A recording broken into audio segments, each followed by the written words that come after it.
Welcome to the Thrive TV show with Lauren Parsons, helping you boost your health, energy, and productivity. Hi, and welcome to the Thrive TV show. I'm Lauren Parsons, wellbeing specialist, and today I'm thrilled to be joined by Mick Cunico. Welcome, Mick. Good morning from rainy Sydney, unfortunately. Oh, rainy Sydney. Well, actually, it's rainy right here in New Zealand today as well. So there you go. Hopefully, wherever you're listening in from, you are having a great day, because today Mick and I are going to talk about health habits and hot dogs. So I'm really excited to hear your thoughts on this, Mick. Today, we're going to share with you some tips to live a healthier life, ideas to create sustainable behaviour change in your life, and just that there's so much more for all of us to learn. So before we get into all of that, Mick, I just have some this and that questions, and I didn't even tell you about this, but I just want to go through a quick fire round with you, if that's okay. Absolutely, let's roll. So tell me, shower or bath? Shower. Okay. Spots or stripes? Stripes. Okay. Tea or coffee? Coffee every day. Coffee every day. A sunrise or sunset? Sunrise. Watching the sunrise, nice. Would you rather be able to fly or be able to turn invisible? Wow, that's a good one. I think I'll go with invisible. Yeah, Okay. Don't ask me why, but I think I'll go with invisible. Okay, we won't go into the detail. All right, Monopoly or chess? Monopoly. Okay, nice. I love board games personally. A month without your car or a month without the internet? Car. Car, yeah. You might be biking or walking. Classic Absolutely. clothes or trendsetter? Jeans and a t-shirt, so I'd probably say classic, yeah. Okay, nice. And lastly, singing or dancing? Whoa, I do both really bad, so whatever floats anyone's boat, yeah. Okay, nice, fantastic. Hey, really nice to get to know you a little more, Mick. So Michael Cunico is the National Fitness Manager for Fitness First Australia.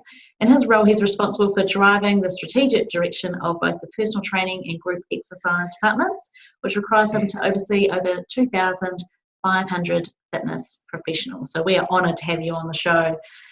Michael has spent the majority of his career working directly with trainers and instructors to maximise their performance and to positively impact on members across the globe. Michael has delivered training to thousands of trainers and instructors, and I'm so thankful to Ian O'Dwyer for putting us in touch so that you could be with us today. So tell us, Mick, how did you first get started doing what you're doing now? Well, interestingly, Lauren, I was originally I was playing soccer in the sort of national league in Australia, which actually took us to New Zealand when New Zealand first entered the old National Soccer League. So it was before the A League had started, and around that time, it was becoming sort of clear to me that I wasn't going to make my millions from playing football. So I did my PT course. And that would have been in the very early 2000s. And I actually had a few health scares, like injuries and the like. And I sort of found my way to training friends, and then before you knew it, training regular Joes and general population. And then over the years, I've progressed through to the role I'm doing today at Fitness First. And so tell me, why are we talking about health habits and hot dogs? Can you share that with us? Well, health habits is an obvious one. There's lots to talk about there and unpack, and how to execute some health habits. I think there's an abundance of information out there, but executing is a slightly different thing. And the reason we talk about hot dogs specifically, not because we should eat copious amounts of them, although the story does relate to that. There's a very famous story which some of your listeners or viewers might have seen, and it's a little Japanese guy who attended a hot dog eating contest in the US, and the stereotypical hot dog eating participant is quite large, robust kind of a person, and this little Japanese guy came along and sort of blew everyone away, and he did it by looking at the contest and looking at what needed to be done through a different lens. And so he started eating hot dogs in a different way. So traditionally, people would just scoff them down, have a drink of water, and try to get through as many in the time frame. And what this young Japanese guy started doing was he actually started dipping the hot dog and the bun in water, so it made it easier to swallow and digest. And so it's just a story around thinking differently and looking at challenges in a slightly different way. Wow. Okay. I was wondering where that was going. Okay, so he actually just approached it differently, and he went on to win that contest, did he? Yeah. He's it's a pretty famous story. I think Malcolm Gladwell wrote about it in one of his books as well. Okay. Right. But if you did a Google around hot dog eating, Japanese, I think his name was Kobayashi or something similar, or maybe that's the guy from Usual Suspects. But Yeah. it's a pretty well-known story around. Okay. Yeah, just I've read a lot of Malcolm Gladwell's books. I haven't heard that one, so no, that's good. Thanks for that. So No tell us, worries. what are, if someone was here listening and they're wanting to know what are the keys to making those healthy habits stick and making those changes in their lives, what would you say to start? Well, the start is arguably the most important component. And Tony Robbins once sort of famously said, "You find your why and you'll find your way." So having a compelling reason to make a behavior change is probably the most important thing. The reason why most New Year's resolutions don't tend to stick is that a date change isn't really a super compelling reason for suddenly sweeping over all your habits and trying to get up at 5 a.m. every morning and cutting out all the things that you've been used to consuming. But if you can find the compelling reason why, whether it's something to do with other people, your family, your children, spending more time with loved ones, but a compelling reason to make any sort of change is arguably the most important starting point. And without that, your ability to stick to whatever habit or whatever new thing you're trying to implement is going to be challenged. Mm-hmm. It's so true. Find your why, find your way, and you've got to have a big enough reason. It's got to be bigger than the comfort of staying where you are, doesn't it? What are the key Absolutely. things that the strategies and techniques that you're teaching your trainers for them to help their clients? Yeah, the fitness industry is an interesting one. Coming through the fitness industry many years ago, the approach to working with clients was much more so dictate to the person or the client what they need to do to get to the result that they're after. Now, we know research has told us that behavior change doesn't work like that. If behavior change was that easy, then you could just simply tell an alcoholic drinking alcohol is really bad for you, you should stop it, and they would do it. But we know that that's not what works. So what does work though is, and for a lot of people, it takes multiple times. Don't quote me on the research, but I'm pretty sure the average is, with sort of severe habits, drugs, alcohol, etc. People need about 7 goes before it sticks. And one of the key elements is that the individual who's making the change has to play a part in the plan to execute the change. So some people will call that motivational interviewing or coaching, but getting the person who's attempting the shift to plan out with the person, the coach, the trainer, whoever it might be, what are the stages we're going to go through to try to get to this end result.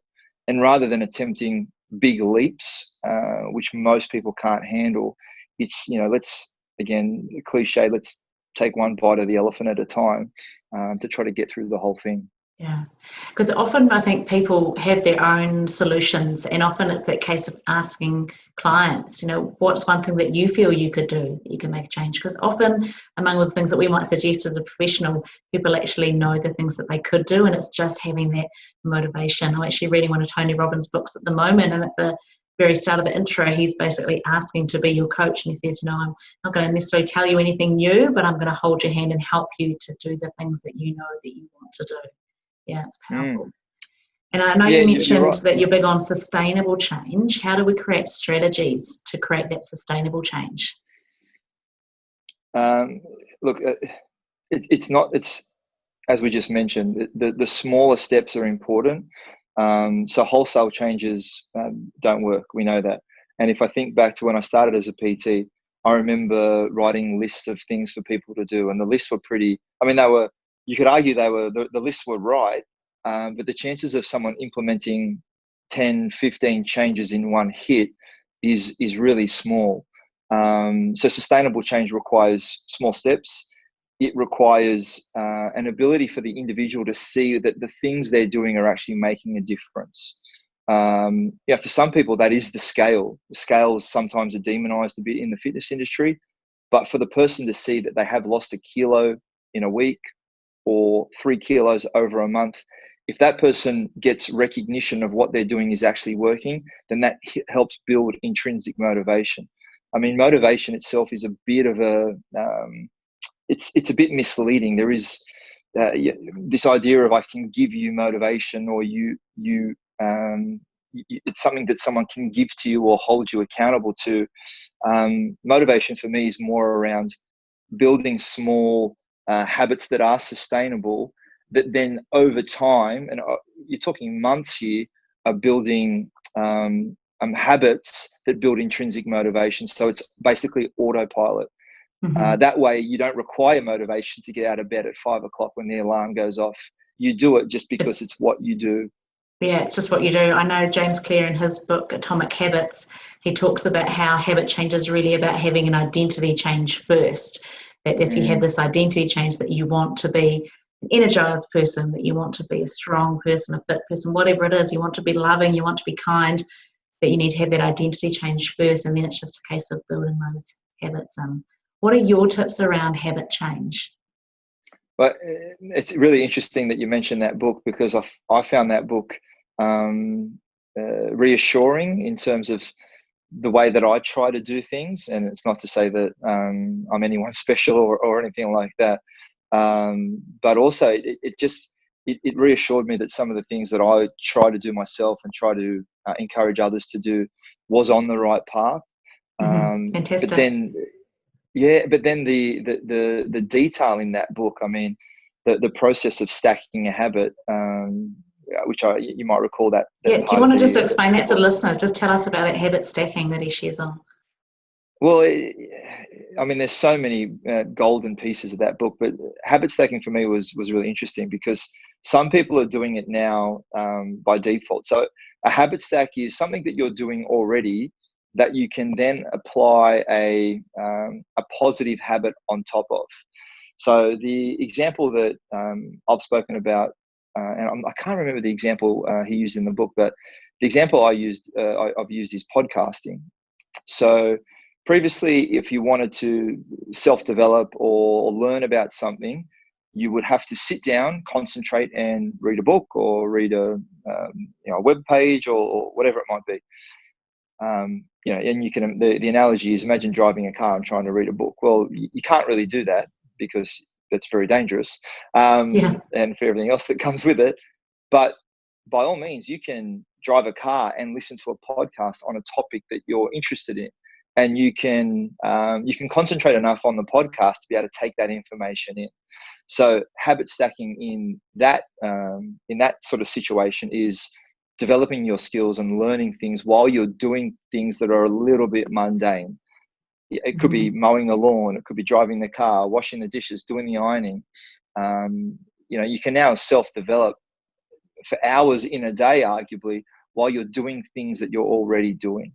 And that's the beauty of podcasting, isn't it? That it could be cooking dinner or doing something, folding the washing, whatever it is, doing your filing. As long as you can focus on your filing enough and listening to us, for example, right now. One of the habits some of the habits I stack together is my morning routine. I put on uplifting music, I do some movement and stretching, I focus on what I'm grateful for from the day before, and I set my intention for how I want the day to be. And so I do, and I focus on my diaphragmatic breathing. And so I do those 5 things all within about 4 minutes, and it just sets me up for the day ahead. And I think it's those opportunities for people to add things in, or I think of it, it's like snacking on exercise throughout the day. I often recommend to people, hey, while the kettle is boiling, when you're checking your emails, each time you get a text message, if you link something you want to do to something that you regularly do in the day, it just gives you that little point of reference to remind you to actually fit it in, because otherwise sometimes the days just go and we think, oh, that's right, I meant to be more active. Oh, I meant to drink more water. Oh, I meant to, have salad or have more veggies, whatever the habit is. If we can link it and or stack it, it's quite powerful, isn't it? Yeah, and Lauren, well, again, technology is demonized a fair bit in our world, but at the same time, let's say we were doing this podcast, but it wasn't video content. So therefore, you didn't need to see what I was doing. Wireless headphones, mobile devices, everything that comes with it. Or if you're taking a call at work, or if you're on a conference call and people don't need to see you, headphones are in. You can walk. You can go walk around the office, stretch the legs. You can sit into your deep squat position, open up the hips. Like there's opportunities to use technology in an advantageous way, as opposed to, I'm stuck in front of my computer for hours on end. And from a work environment, simple things like I know I'm going to be on a half-hour call. No dramas. Pop your headphones in. Put your phone on mute if that's what you can do. Off you go. You're getting, you're stretching the legs and you're getting some movement in. Yeah, I actually often schedule calls just for after school drop-off time. And then I just have my headphones, have my phone in my pocket, and I can, it makes it easier to get my 10,000 steps in a day if I do a half-hour phone call, walk and talk in the morning. And I feel like, this is brand new for me. I've only had this 2 weeks. I'm realizing how challenging it can be to get to 10,000 steps a day. I actually have a standing desk, so the standing at the desk doesn't get counted. But it's amazing when we add this in. And I think time is our most precious resource for all of us, isn't it? So if we can stack these habits in. Do you have any other practical examples of habits you recommend stacking in, or stories from clients that have done this successfully? Yeah, look, I mean, I've written a couple of articles around particularly workplace related, building positive workplace habits.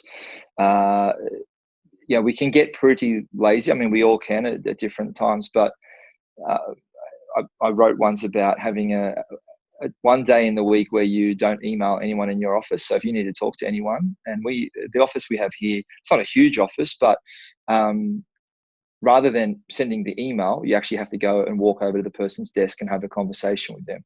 So two things. It doesn't sound like a lot, but that movement compounded has an impact, whether it's your goal is your steps, or you're just looking to increase your activity in a day. But it also helps you build a better relationship with your work colleagues. So can you have a day? Fridays can be a good day because they're generally a little bit lower on email volume. Is Friday the day that you actually don't send any emails, no email day, and you walk over to everyone in the office? Same can be said. I love that unique idea. And the other thing I feel that benefits is, we are so constantly connected to technology, but we're disconnected human to human more and more. And I'm like you, there's so many things around technology that I think are really negative in our society right now, but also we can use technology to our advantage, things like walking meetings. So it's interesting that also allows you to create more connection, person to person, actually belly to belly. Yeah.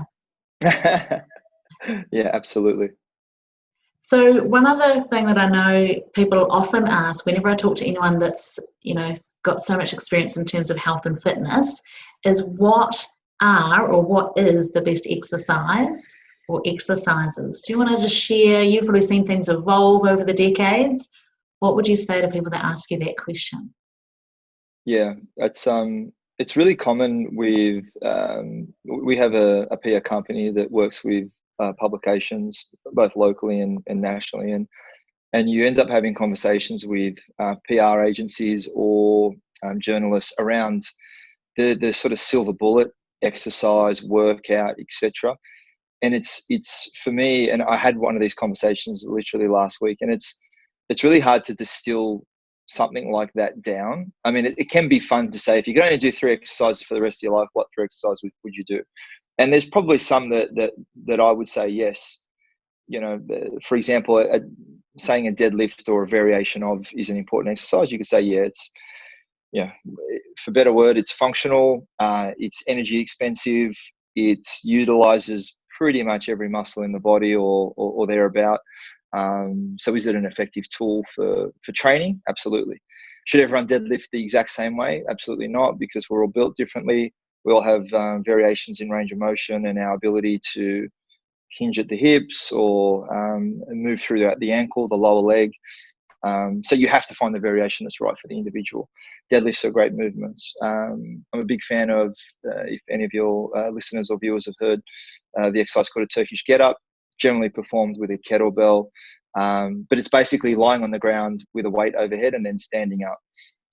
Really interesting thing about that exercise is it's really multi-planar. So it takes the body through a big variation of movements.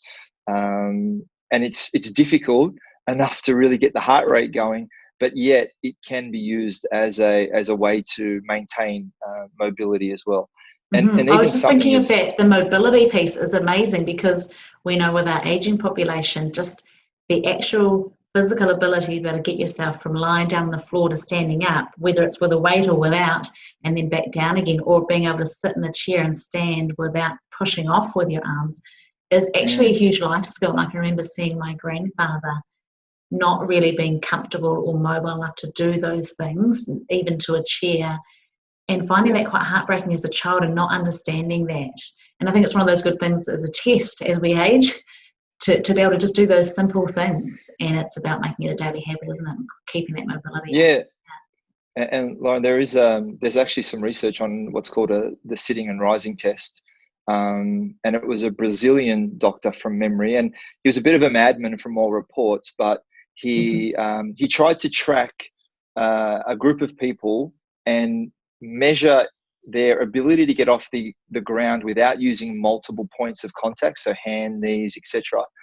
And some of the research, and you take his research with a grain of salt, but it's quite interesting. It was like the more points of contact you needed to get up off the ground and stand up, your likelihood of death increased. So if you've got any of you, I mean, you could just do a really easy Google search, sit and rising test. Yes. But yeah, sort of linked to what you were saying, yeah, our ability to get up off the ground, it's something that we do as a child basically every 2 or 3 minutes. But as we age, we lose that ability to do simple tasks. And, I actually challenge my own parents to do it. And it's a little bit confronting when you can see that actually getting up off the ground for someone of age, it probably shouldn't be that hard because it's a relatively simple thing. But yet, again, if you don't use it, you lose it. And that's the case in that situation, it seems. You mentioned earlier when we were talking about stacking that ability to do a deep squat. Can you just expand on that and explain that to the listeners, what that looks like and why that's helpful? Yeah, so I mean, look, again, there's many arguments in the fitness industry about how deep should someone squat, and it's not too dissimilar to what we were just speaking about. Squat depth is relative to the individual. How you squat and the technique you use, whether it's in a gym or on your own, is also individual. So people who are very restricted through their upper torso from years of desk work or driving, doing a back squat, for example, with a barbell may not be the best exercise for them because physically getting their body into that position can be really challenging. But maintaining our ability to squat deep can be beneficial when you're doing daily tasks, you're playing with the kids or the grandchildren, wherever it might be. So yeah, positioning the feet for most people a little bit wider than hip width. Most people prefer toes slightly pointed or rotated out, and then sitting the hips down right in between the legs, as deep as you can go. Now, if you have good mobility, you should find that your calf and your hamstring in the deep position sort of cover each other. It doesn't mean that you have to be fully extended through your torso like you would if you were loaded, but just sitting into that position, even relaxing the upper body, that requires great mobility through the hips and the ankles and the lower limbs. Yeah, that's exactly what I thought you were talking about. So we're not talking about loading out, just talking about allowing your body to come down into this position or maybe close to that position and just allow the hips to open up. I actually find that it's a really good, every so often I'll aim to sit and eat lunch in that position, especially on a sunny day, just force myself to get outdoors and just squat down and eat. And you think, there's a lot of cultures where that is the norm and where mobility is so much more enhanced and increased because they are physically just used to being able to get down to squat in that position. Whereas now we have these things called chairs, which have impacted a lot on tightness and pain and tension throughout our bodies and our fascia, haven't we? So It's a powerful thing. I invite anyone that's listening, you could be doing this right now as you're listening, or when you have the opportunity, once you've finished driving perhaps, go and just try it out and see how it feels. Absolutely. And, you know, I think we both have a standing desk, and that is one way to, I guess, counteract that sitting position. And sitting position is referred to sometimes as triple flexion. So flexion at the hips, the knees, and the ankle. But you can also stand poorly. And I think some people don't consider that. But, you know, positioning the desk at the right height, the keyboard at the right height relative to, say, the arms, because the possibility of slouching over a standing desk is really high as well. And it seems in more recent times, while standing is still an important factor, it's the lack of movement throughout the day that is also apparent in mobility issues and you know, just overall health. So some of those things we spoke about earlier around just general movement and activity in the day is really important. Absolutely. And as you may or may not know, that my philosophy is to snack on exercise. You know, if we spend 4 minutes brushing our teeth every day, why not commit at least 4 minutes to getting moving, ideally in 30-second or 1 minute bursts spread out throughout the day? Because we know, studies show that, I believe they say that if you have a sedentary lifestyle, which is defined as 6 or more hours sitting, that increases morbidity and mortality rates, or in other words, we're more likely to get seriously ill earlier and to die younger. And that's remains true even when we exercise at other times. So it's about not just thinking of it as one or the other. Yes, head out and have your workout, but also spread out your day of sitting if that's what you're forced to do because of your job. Spread out those movements, of those times of sitting with movement in between. Have those movement breaks. Yeah, fantastic. We're going to wrap up soon, Mick, but if I invite you to share, what is one final tip or piece of advice that you would share for the listeners today? We've sort of spoken about a few. I do recommend, James Clear's book, Atomic Habits, I found a really interesting read and a really practical read in terms of, okay, this is great about building better habits, but there's actual practical things you can go and do. Attending conferences, reading books, sometimes you get a bit lost. Okay, so after this 90-minute presentation or after reading this 300-page book, what's the thing I need to do now? So I found that book really helpful, and I think that's a really good place for people to start. And then if we go back to probably the start of our conversation, consider why you want to make a change or do things a little bit differently. And if you can uncover a compelling reason to do that, your ability to handle the challenges and the bumps and the struggles of getting up early, or if it's raining outside, and your ability to tackle those challenges, if you have a compelling reason why, you'll be much better equipped. Fantastic. Thank you so much, Mick. Fantastic tips and advice and strategies, and hopefully we're shifting some paradigms for people to think differently about the way that they approach their health and well-being, because it's all about that holistic approach, isn't it? And making it applicable and doable in our busy day-to-day lives, and just making those habits something that you mentioned, something that you just naturally automatically do, because we definitely can shift habits. I always recommend, focus on one thing and do that just for a month until you master that, and then focus on something different the next month, and in 12 months time you will have mastered 12 new habits. So, or perhaps close to it. Some of them might take you 6 weeks, but that's okay. Fantastic. So thank you so much, Mick, for your time. Thank you to everyone for tuning in. This has been another episode of the Thrive TV show. Go out and thrive. Thank you for listening to the Thrive TV show with Lauren Parsons. Visit thrivetvshow.com to access the show notes and discover our fantastic bonus content. And be sure to subscribe so you don't miss the next inspiring episode.